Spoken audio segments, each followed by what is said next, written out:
And good morning, everybody. It is Monday, June 28th. It is 6:59 a.m. and we're going to hop right into some videos. If you're not on crypto Twitter, you may not have seen this. If you are, you probably have. Matty GTV, you should definitely give him a subscribe. He did a little interview with a Corda developer explaining how XRP and the new financial system will work in his eyes. That developer's page is Coin Club Crypto. His name is Quincy. And we are just going to check out some of what they're talking about. This is his thesis on distributed ledger technologies, and we'll start there. Most do not understand the innovative technologies of distributed ledger technologies. I'm here to educate. Most seem to think the tokenization of assets is the real innovation. And they would be correct, but for the wrong reasons. Most think that the exchange of currency online is the end goal. I'm here to tell you it's not. The tokenization of securities, properties, commodities, currency, debt, and any derivative contract is a life-changing innovation, but most seem to be fixated on money. In the future, all exchange of value will run on global distributed ledgers. But of course anyone in crypto will tell you this, but will they tell you why? There's a lot of interesting stuff that he goes Instant liquidity will be fast. A distributed ledger that will merge all these markets with instant liquidity will be fast, cheap, efficient, competitive, and will allow for broader development of financial instruments for the global market. This answer is obvious, but most have been fooled with unrealistic libertarian dreams of technology they barely have an understanding of. Most will lose everything because of this. Mostly due to chasing green candles and screaming this is the future because I'm getting rich. We are in the greatest bubble of all time. Focus on the underlying technology and you will see the future. Distributed ledger that will merge your... And I agree with that. Shout out to all these guys, DLT, Alchemy, and Digital Asset Investor for reclipping and posting some of this stuff on Twitter.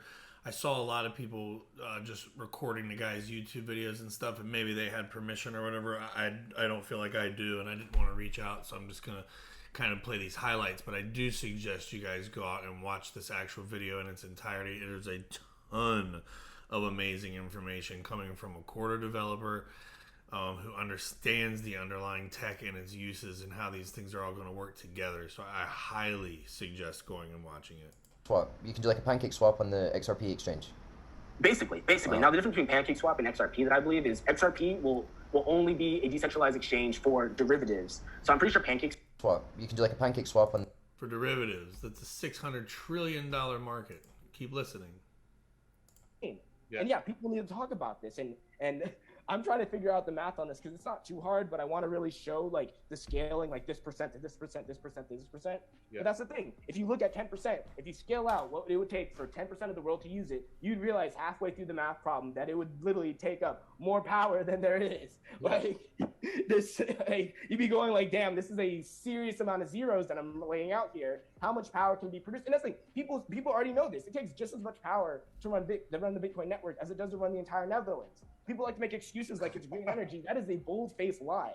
That is you can do the math on it. Do the math on it, how much power would run the Bitcoin network, and then how much math that you could get out of a really, really, really efficient green energy, whatever.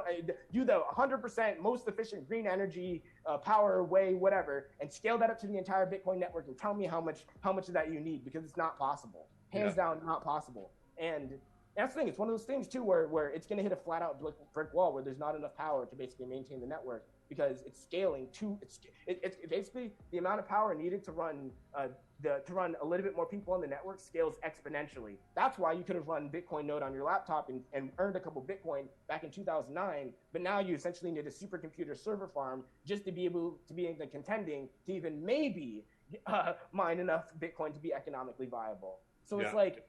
There's a huge scaling problem. That's not even the only problem that there is. You got to remember the miners have to keep mining the Bitcoin, so it gets exponentially more expensive to mine the Bitcoin. So that means there's a hypothetical minimum amount that Bitcoin has to maintain, or it wouldn't be economically viable for the miners to mine Bitcoin anymore. So let's say that price was $8,000. So if the Bitcoin price fell below that price, what would happen is no matter how much the miners mine Bitcoin, they still wouldn't turn a profit from the amount of money that they would have gotten from the Bitcoin, basically meaning that it would be non-profitable at all for any miner to operate on the network. That means that Bitcoin has to maintain at least a minimum price. This is a hypothetical price. We don't know the price. This is a hypothetical price. If Bitcoin drops 90%, can it handle that? Can the miners keep mining Bitcoin and be economically viable? This is a hypothetical price. But that's the problem. If it drops below that price, no miners can make any money on the network anymore, basically rendering entirely useless. So now, smart guy, man.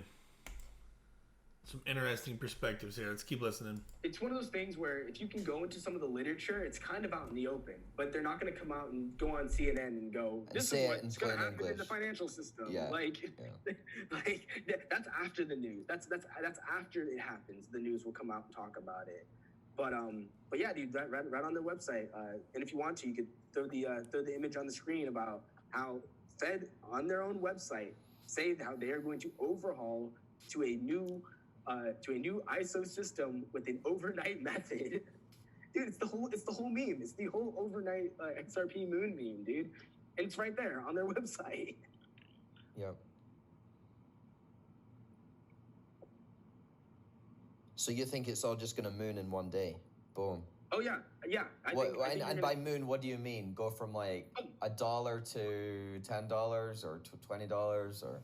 I don't know what it's going to be, but what's going to happen is all the XRP that's going to be on the markets, or even that escrow, is going to be entirely commandeered by the banks.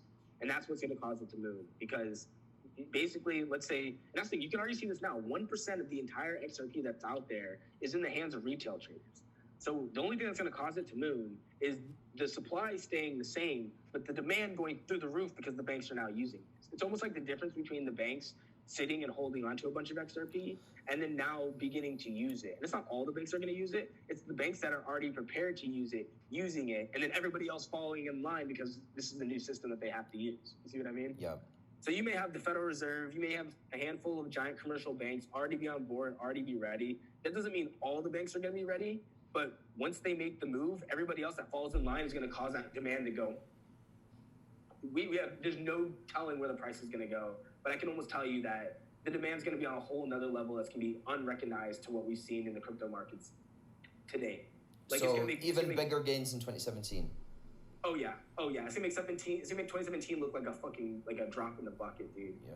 It's gonna make 2017 look like absolutely nothing. It's gonna make the Bitcoin market cap look like an absolute puddle. Like it's gonna make the entire crypto space look like a joke. It's one of those. The entire crypto space, it says. And if you go and watch this actual video, he gets into like the entire ecosystem about how like XRP, XLM, XDC, Algorand, you're starting to see these groups of assets be grouped together here. The narrative is really starting to funnel it that way. I think you're gonna end up seeing sort of almost like a double peak or a double alt rally when it comes to ISO. I think you're gonna have your first initial adoption rally. That's going to be from the banks. It's going to be from businesses. It's going to be from all the typical, like that utility rally. But then I think you're going to get a double peak from all the stupid fucks that FOMO in after this the fact. Speculation. After they see 100x gain, they're all going to be FOMOing in. I'm going to be all over YouTube telling them to FOMO in, man. Yeah, you're going to get the. That's the. I think the FOMO peak is going to cause it. It's almost going to be one of those things where it's going to shoot up. Like, let's say it shot up to $120. Well, it may shoot up another $100 from all the people FOMOing back in. Man. But and you'll see some volatility, so it may go up, may go down. But that's the thing. For the most part, the main utility move is gonna maintain its value. So it may go up to $100 and then may go up to $200, then come back down to $120. And it may look like a 50% drop, but it's still going to maintain that $100 huge gain, yeah. Because of the underlying use case and the underlying need and demand is just going to be so great once there's clarity around not only legal clarity from the SEC, but clarity in regards to how the banks operate with each other. You got to remember, if the Federal Reserve all of a sudden said, we're ISO, we're using these tokens, this is how it is, all the banks have to follow in line. So it could very much be an announcement tomorrow by the Federal Reserve that basically dictates the price of all the ISO coins. Yeah. You heard him, guys. Utility. That is what it's all about, at least over here at the True Perception House. Got a little bit more for you. So I wouldn't be surprised if there was. It's one of those best things. I don't know if it'll be at 97%. I don't think the price of XRP is really going to drop under 50 cents again. So that's sort of the way to look at it. I think if the price will drop, it'll probably moonshot, then drop. I call it the final shakeout because, like I said, the markets are manipulated. So, of course, if you want to freak people out, you'd moonshot it and then crash it, which I think that may have just been this past like 2 months, really, where it shot up from shot up to $2. People, got all tweaked out. Now it's back at like 67 cents. And, everybody. And everyone that was too late lost all that money. Yeah. But it's one of those things too where I think this is all part of a manipulated shakeout because it's one of those things too where I think in the next few months we're going to see not only I think you're going to see Ethereum overtake Bitcoin mostly because it's manipulated, but I think you're going to see XRP and a bunch of other tokens overtake Bitcoin. So I wouldn't be surprised if there was. And then he ends with this clip, which I thought was. Or wait, this isn't the one. Excuse me. Here you go. It's going to be more for really everybody else. And I think they're going to do the exact same thing. Except XRP is going to do it for the banks, and XLM is going to do it for just peer-to-peer payments. Is XRP requires for the original gateway to have some form of control over the account holders, just like a bank. If you open up an account if you open up a bank account, that account isn't necessarily separate from the bank. It's entirely under the control of the bank. And it's not exactly the same way with XRP when it comes to issuing assets, but it's built in such a way to where it was almost like someone built it for the banks in that manner, to where you can issue other accounts under it, issue them assets. Now, why is this important? This is actually a huge security thing with this. The reason why that's important is when you're able to issue assets and it goes directly through the exchange, whether it's an exchange, whether it's a bank, whether it's whatever, in order to sell that asset to somebody else, you have to go through the gateway again.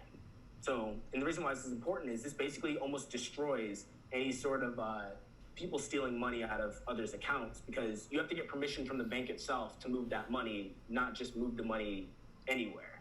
And the reason, and sort of get into sort of how the technology works for this, is when you issue an asset on an XRP or an XLM, it functions the exact same way that XRP and XLM does. It's just almost like a piece of paper on the network with a name basically saying this is this token and this is what it does. But it operates the same way. It's just as fast as XRP. It's just as fast as XLM. It's just a token named something else on their network.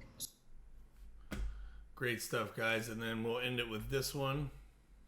But basically the general gist of it is Bitcoin can't scale past 10% of the global population because it would cost more power to generate than there is power on the planet to run the Bitcoin network. Wow. And I know we already saw that, but that just plays into the global narrative, what everybody's saying. I'm not weighing in on whether or not I agree with this assumption, but it's what's being talked about, and it's very, very worth paying attention to.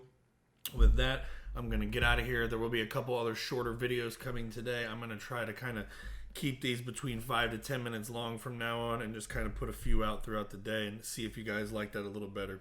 I'll see you guys on the next one.